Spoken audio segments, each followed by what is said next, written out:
Ipinresinta na ni Department of Transportation Secretary Arthur Tugade kay Pangulong Rodrigo Duterte mga plano para masolusyonan ang masikip na daloy ng traffic sa Metro Manila.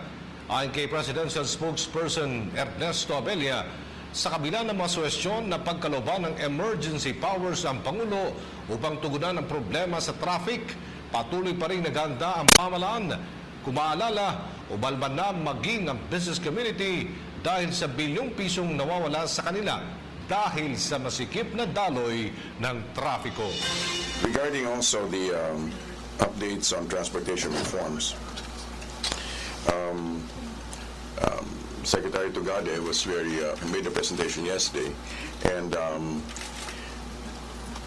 already they have a menu of changes, and which could very positively impact the rate of traffic flow very soon.